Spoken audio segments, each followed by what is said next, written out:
To live the Christian life well, we need to be, as St. Paul says, rooted and grounded in love, the love of Christ.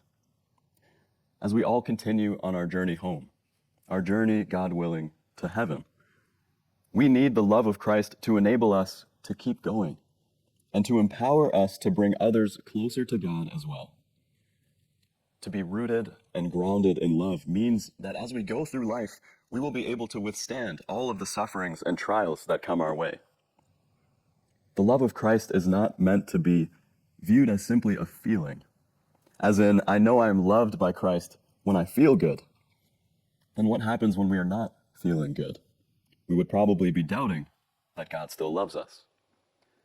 Certainly the love of God can be felt, and it can be an amazing consolation when we experience it as such.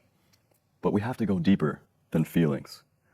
We must know the love of Christ in the depths of our soul, so that no matter what is happening on the surface, in our lives, around us, we do not doubt, we never doubt, that we are truly beloved sons and daughters of the Father.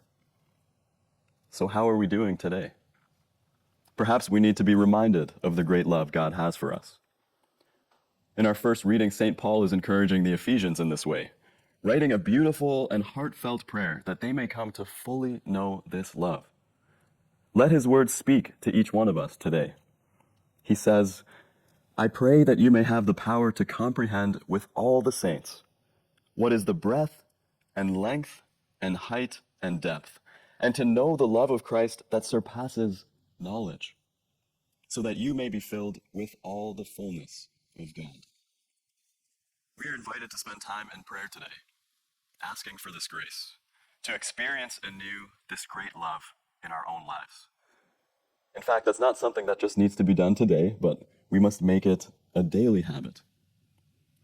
Just as a car runs out of gas, or these days electricity, and needs to be constantly refilled and recharged, so for us, as we navigate the challenges of life, we will also feel as though we are running on empty if we're not constantly going back to God, daily receiving his love in prayer, especially in silent prayer, where we are listening to God, where we are sitting at his feet to receive the love he wishes to give to us. Now notice how St. Paul desires that we may be able to know this love with all the saints. He alludes here that the saints knew this love. So we who are also called to be saints must know it as well. But it is certainly the case that knowing is not enough. St. Paul shows us in his life and through his own experience how Christ's love completely transformed him from being a persecutor of the church to becoming its greatest missionary. The love of Christ was not something he kept for himself, but he was inspired to share it with as many people as he possibly could. We must follow his example. The love of Christ, when we experience it in the depths of our hearts, cannot and should not leave us unchanged. This is why Jesus says in the gospel that he has come to bring fire to the earth. He has come to set us ablaze with his love, to inspire us to live with God, to live as God desires, to be fully alive, realizing our potential, living well our vocation in life, and bringing those around us closer to God. We must live with holy boldness, not allowing others to put out this flame.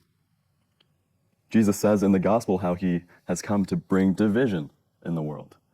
It's not that he is trying to just, break up families. No, certainly that is not the case. But it is true that the fire of God's love should change who we are, how we act, how we behave. And it should be contagious. It should spread to others. And it may be the case that not everyone around us is willing to accept that same love. But we must always be willing to put God first, be willing to prioritize God first in our lives. We pray that we must let God's love in us spread to others, to our family members and friends, to our co-workers, to those who do not know Christ, and those who have fallen away from the church. As we receive God's love and are filled and changed, may that love impact all those around us. May they be inspired by our Christ-like words and actions, and may they especially receive graces from the prayers that we offer for them. Let us in this Mass ask for a greater outpouring of Christ's love in us, so that we can continue to strive forward towards heaven and lead others closer to God as well.